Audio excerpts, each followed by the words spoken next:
Hi, I'm Wes, the Explosion, and I recently talked about some of Mega Man's controversial recurring elements, but one of the things I only mentioned in passing was the live system. You get so many tries before you get a game over and are kicked out to the stage select. The reason I omitted it was because not only is it a much bigger topic, but it also stretches out way beyond just my favorite game series. Mega Man didn't even invent the concept. So I'll be taking a look at the why, the what, the alternatives, and whether the whole system is even a good idea. I'll mostly be viewing it from a platformer perspective, since that's probably where it's the most prevalent, and that's kind of what we do here anyway. But hey, if any of this can apply to your favorite shooter or rhythm game or what have you, feel free to appropriate it. Why are lives even a thing in games anyway? Well, the short answer is money. Back in the arcade days, you tossed in a quarter, maybe two, for so many tries at a game. You could probably bash your head through any of these with enough tries, but the quicker you died, the sooner it could ask you for more money. And hey, if you ran out of coins, that means you had to get your greasy palms off the cabinet and open it up for the next player, assuming there was someone waiting. And a lot of these games were BS. I mean, it could just be that I'm not very good at them, but when I picked up the Capcom Beat 'em Up collection, while I was expecting to die fairly often, it was ridiculous. A lot of fun, but if I didn't have access to an infinite quarters button, I would have been one sad little kid. So yeah, a live system to get parents to buy their children credits, to either get them to stop whining, or get them out of the house so mom can talk to the milkman in peace. But in that case, why continue to do this for home console games? After all, if you die in Mario, Nintendo didn't ask you to send them a money order for 50 cents to continue. I guess the easiest explanation would be that it was tradition. Arcades established that you had so many lives in video games, so you still had lives in video games, even at home. Some of these were even ports of arcade titles after all, but I'd still argue that money was a part of it. These days, I can beat any of the NES Mega Man games in under 2 hours, some closer to an hour. According to Reddit, NES games were $50 back in the day. Don't tell me what that'd be with inflation, I don't want to think about it. Now imagine you drop that kind of cash on a gift for your kid, since that was the primary audience, and that soon afterwards, they said they were already done. You'd feel pretty ripped off, wouldn't you?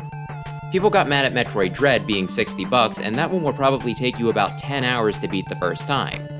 Of course, I'd argue this is why replayability is so important. I'll take a short game that I'll never get tired of over a long one that I'll only ever play once every time.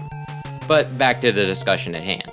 I can't think of too many games I could clear back when I was a wee lad, and that's probably largely due to the limited number of attempts each gave me.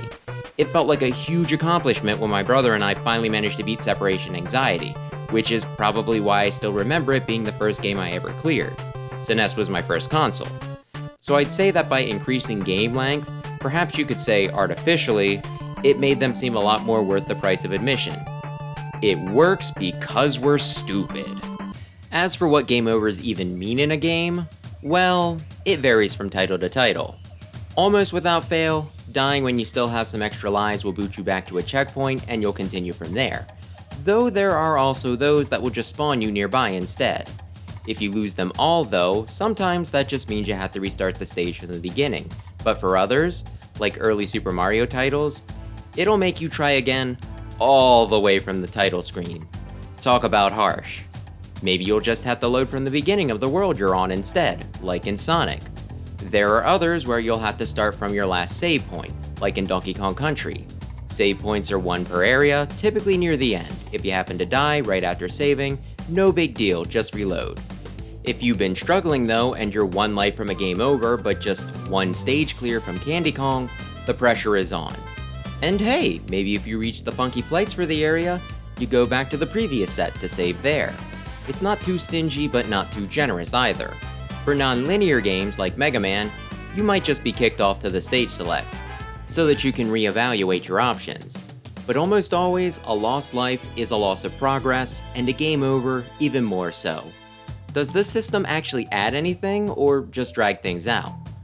Well, in most cases, I'd say it's the latter. Sure, it does give you some things to consider in some cases, like Mega Man. Maybe after not being able to cross the disappearing blocks in Heatman stage, you'll want to try something else, like, say, Airman's. I don't know, just a thought. With the Donkey Kong situation, you really need to consider how close things are, and with Super Mario Bros. 3, there's typically multiple paths to the world's end goal, So if you're worried that you don't have enough lives to carry you through the current level, maybe you try to find a workaround. But in most other situations, it's just the loss of progress, which can be really annoying. I mean, I can't be the only one who slammed through one part of a level only to get to a hard section, die, then have to sit through the easy part again, only to die again at the actual problem over and over. Just imagine a boring stage with a really difficult boss. The repetition can end up feeling even worse than your teeth getting kicked in. The other night, when I was playing Star Fox Assault, I got a game over against the final boss, and having to do the preceding stage really took me out of my headspace. And when I was recently watching my brother do Sonic 06 during Crisis City, a stage with 4 different sections that you have to load into, so really darn long, he kept getting a bunch of cheap deaths in part 4, forcing him to play the first 3 all over again multiple times, which was hard to watch. I can only imagine how hard it was to play, given how exhausted he sounded. In addition to that, this also brings up some other problems. Let's say you do get into that one stage away from candy, but you just don't have enough lives that you're confident you can win, and losing will have you redoing 5 levels situation. Well, at that point, better find a stage to do some banana farming. And farming isn't fun. Okay, it is in some games, but typically not in games with game overs. There's also Mega Man, where, upon losing, you get to try again with 2 extra lives. Going into a stage with none never really feels like a good idea, so there's a lot of times where, if I'm not at the starting threshold, I'll look for a place to SD, self-destruct, or as I like to call it, strategic death, to reset the counter. This is another thing that tends to be annoying and boring, and it can be really frustrating if you go into a stage, die stupidly 5 feet in, and you have to question whether you want to continue or restart, even though you just got there. Of course, this limit does add a level of challenge to a game. Most, if you have enough tries, you can just bang your head against until you get through to the end. Heck, the infinite tries in X5 actually are annoying, since being able to restart from the same checkpoint, no matter what, means that all lives are doing is keeping you from the stage select. Still, if you want to keep it in for the hardcores, I'd say that they probably won't notice their inclusion or exclusion, unless it's pointed out. There are plenty of Mega Man games that I can get through either without game overs, or only ones from SDing, and when I last played DKC, I was racking up lives faster than I was using them, even during the hard sections. So what was the point? While I'm not saying that this can't do anything to challenge hardcores, and of course there are the mid-levels to consider as well, the people most affected by the live system are likely going to be newer players, and if someone is already struggling, well, piling on punishment for not being amazing instantly doesn't sit right with me. I guess what I'm saying is, I could really do without. But if we were to retire the live system, what would we do? While this isn't an unbreakable rule, there are plenty of games where you're just meant to have a chill time. In most cases, failure should have consequences. If you're not penalized for falling into a pit, why even bother trying to eye up that pixel-perfect jump? Just keep trying until you stumble onto perfect placement. So if game overs aren't on the table, what should be the penalty for death? Well, the most basic answer is more of the same, just a bit less harsh. Like I said, in most games, if you die, you get sent back to a checkpoint. Well, you could still do that, just without the game overs. You still get the loss of progress, just not as much. Needing to do the first half of Quickman stage doesn't make the lasers in the second any harder, it just makes them more annoying. So maybe letting people just continue from there, as many times as they need to get the sequence down, might help people appreciate them more. I know I wouldn't rage against them nearly as much if I could just get right back into it. Giving people more chances to get something right still means that they do have to get through it, and can make the more unreasonable parts more tolerable. Sure, it still has the possibility to be annoying. Depending on how the checkpoints are split up, there's still the chance that you get several screens of not much, only to die to the same insta-death trap and have to trek back, and who hasn't fought a multi-stage boss over and over again, where the first form becomes a mere formality, but the second is pain incarnate. I know when I fought Nova in Azure Striker Gunvolt, needing to break down his 3 health segments just to get knocked off the edge by his god form became a real chore. But if I had had to do the boss rush after 3 tries just to get another shot, I would have quit right then and there. And don't you try to tell me that that game's too easy because it didn't. I want to say that fight was about a fourth of my playthrough. So yeah, while not a perfect solution, I think permanent checkpoints are a much better way to respect a player's time and could cut down on a lot of rage quits, which is not good if we're looking to grow a game's audience. And if you are in a game where you maybe want to try a different stage instead, just always have an exit option available. Then there's the option to lose resources. I think a lot of us were surprised when Super Mario Odyssey came out and they got rid of the green mushrooms, instead sacking 10 coins every time you lost all your health. And I imagine a lot also thought that this was a bit too light as well. I mean, 10 coins? It doesn't take too long to get 10 coins. And no, it typically doesn't, but if you hadn't fallen off the cliff that one time, you could have had 10 more. Or that other time you didn't get the boss's patterns down quick enough, you could have had 20. Or that time you got overconfident and just tried to run past a group of enemies, you could have had 30. And so on and so forth. These small failures can really start adding up, taking a hit on your piggy bank, and you really want all the coins you can get. While 100 won't snag you an extra life anymore, obviously, there are a lot of fun costumes you can get, some of which can cost thousands for just half of. Whether you're a completionist or you just have one particular look you're going for, you'll want to save up, and if you're just a little off, you're going to find yourself lamenting a few of your stupider deaths that could have saved you from needing to revisit the shop later.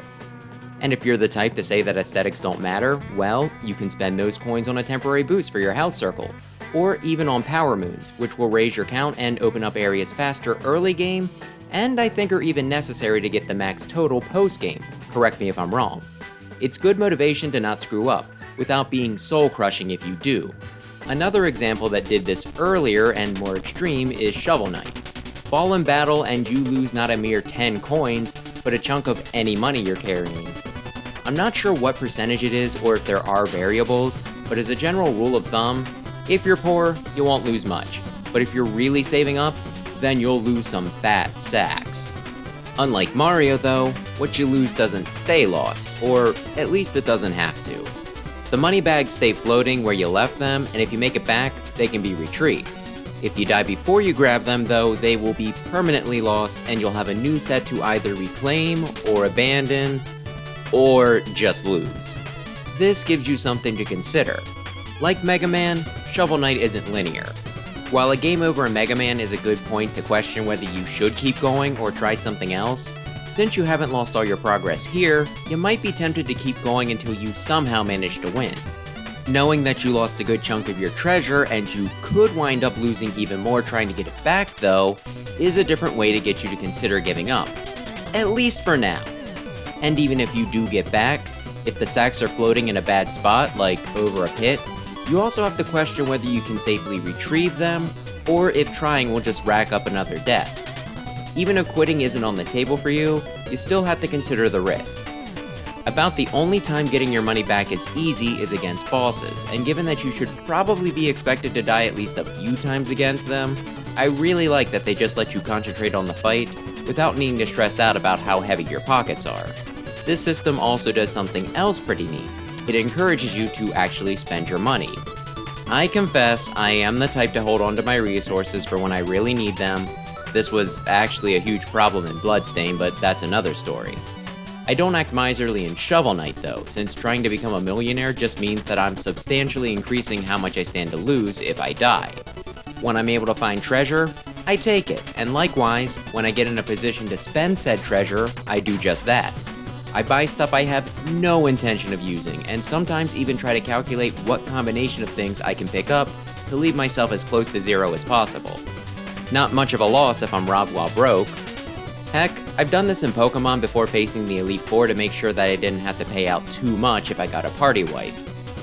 Man, if that's a set amount, I'll feel really dumb. There's even an extra element thrown in since, like most platformers, there are checkpoints. Unlike most in the genre though, these are breakable, and if you do so, you'll get some extra cash, but death will send you back to the last intact checkpoint, all the way back to the start of the stage if you destroyed them all. The harder the section, the more you tend to get.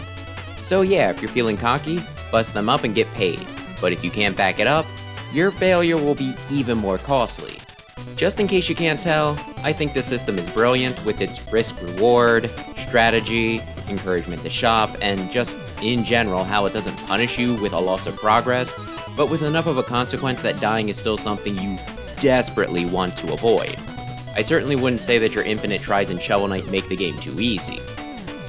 The last thing is something any player of Mega Man Zero will be familiar with: rankings. Beat a stage and get a score, which takes into consideration things like time, completion, damage taken, enemies felled, etc., but typically the biggest factor, which can really tank your rating, is the number of lives lost. Die once and you'll probably have a hard time getting top rank. Die twice, and why are you even bothering? And you know what? That kinda hurts my feelings. I've talked before about how almost funny it is that the Zero series is brutally hard and it's a struggle just to beat a level, and even after all that, the game still has the nerve to tell you what a shoddy job you did. Every time I streamed one of these, I would make a joke if I got less than a B, saving the world and yet still being the very definition of pathetic. But you know what? When I improved to the point where I could maintain a higher GPA, I felt really good. Heck, forget about losing too many lives and getting a game over. If I died too much or too early, even if I had some extras, I might still hit the reset and start a stage over. Using myself as an example, I would argue that some type of scoring system could be a more effective motivator than having only so many tries, especially if there's some sort of reward, be it in-game or just an achievement. And there are games that already do this. Virtual Unlimited Project, a game that's pretty much Mega Man Zero but with pretty anime girls, gives you unlimited tries, but you do get graded. If it weren't for that, I wouldn't care about dying. I might even do it on purpose to refill my life at points, like during a boss fight, but because I want the high score, I try my best regardless of the situation. Because like I said, a bad tally makes me feel bad, which gives me another idea. What if the game just insulted you when you screw up? Come to think of it, I think I have seen games do this, although I can't remember any specific examples, and they were probably rage games anyway. But there's something kinda funny about imagining a normal game where you have infinite tries that just makes fun of you when you die. It's just like when my friend streams Pokemon with me. Sand? Now I can't see, my eyes! Brandon, I cannot take my eye off of you for like a fucking second. Holy shit! It's using sand. Yeah, but Ponyta is just a psychic type. Why'd you avoid the son of a... Sand attack lowers accuracy. Yeah, I don't know why anyone hangs out with me either. Anyway, just imagine me sitting there with you and aggressively explaining how you made the suboptimal play, and I think you'll find yourself trying a bit harder the next time. Right, Brandon? So am I saying that lives should be gotten rid of? Well, not necessarily, but at the same time, I don't think they're super necessary. While they served a purpose back in the day, when you look at modern ports, retro game collections, and emulators, a lot of them contain features like save states and rewinds. It feels like a gentle acknowledgement that not only could some of those old titles be unreasonable, but also that modern day players probably wouldn't have the patience for them. I'd even go so far as to say that they redeem a lot of BS. The security lasers are a lot more tolerable, maybe even fun, when you don't have to do the whole level over again after 3 little mistakes, and there's no way I would have gotten through the first 3 Castlevanias on original hardware. At the very least, lives can lead to a lot of frustrations and early drops, and I think that maintaining an audience is important. At the same time though, I don't mind it as an option. To compare it to another genre, in Fire Emblem, permadeath used to be the standard. If one of your characters died, they stayed dead, and given that it's pretty easy to get attached, this can be devastating. The threat of this added a lot more weight to every one of your actions, and the game can become about more than just winning, instead about winning perfectly, even going so far as resetting an entire chapter for just one unit. Nowadays though, you can set things so that characters can recover between maps, maybe even return so many turns later, and at first this really did bother me. Yeah, you might argue that reloading is still cheating death, but I think part of the appeal was finding the optimal solution and then pulling it off. The way I saw it, permadeath was just how the game was meant to be played, and if you did the casual method, you were missing the point. But hey, the removal of this stressor made the games a lot more popular, making new games more common, and I can still play Classic, so it doesn't bother me anymore. I mellowed out a lot. While I still think permadeath is the way to go for older fans who remember when you died in the game, you died for real, in the game, forever, casual mode is great for people who don't want to be stressed out and just kind of enjoy things. The wider popularity has been great, and I'm glad that more people are able to have fun with the series, even if the new modes are something that I, personally, will never touch. Options are good, and letting someone play Cuphead on easy mode wouldn't ruin my time. So I'd propose the same thing here. Let those who just want to have a silly, fun time play through the game without needing to worry about game overs, and let those who want the extra risk have a limited number of tries to do their own thing. Maybe even customize how strict the limits are. Sure, it might seem dumb to give yourself a pointless penalty, but others might think that without a big enough consequence, there isn't any point at all. Again, options are always nice. For an extra indie shoutout, Berserk Boy does this. There's a mode with infinite tries, and another where there are lives and enemies are a bit stronger. I'm the type to always start with normal, since I figure that's the intended experience, but with these being labeled modern and retro, I was at a bit of a loss. I wound up trying both, starting with modern, and was kind of amused when I selected retro afterwards, and was informed that there were no extra achievements for doing it. Like it was calling me out for being tryhard. Point is, the options were there, and another nice thing about them is that the easier choice often can serve as a sort of training wheels, building players up so that they can tackle the harder modes. So if you think that they just need to get good, well, they are, just at their own pace. And until then, or even if they never get there, everyone can just have fun their own way. Video games are a leisure activity after all. One last thing I want to say on the subject is that I also worry that maybe lives could someday become microtransactions. I wasn't sure if I should bring this up since it feels really alarmist, but I think some mobile games already kinda do this, your time between attempts able to be shortened with a credit card, and there are some full-price games that like to mimic the mobile titles. And Capcom recently got some heat for making additional purchases the easiest way to fast travel in Dragon's Dogma. With me hoping to get an X9 from them at some point, perhaps you can understand my concern. With that possibility, it kinda makes me want to get away from lives all the more, at least as a mandatory thing. Those are my thoughts on the subject anyway, be sure to let me know your own. Do you love or hate lives? Or do you maybe have a nuanced opinion and think that it can work in some cases, but drags things down in others? Do you think that any of these alternatives work, and are there any others you can think of? And would you pay $2 for another try? That'll do it for this week, so thanks as always for watching, and maybe consider subscribing if you're into platformers, especially Mega Man. For everlasting peace.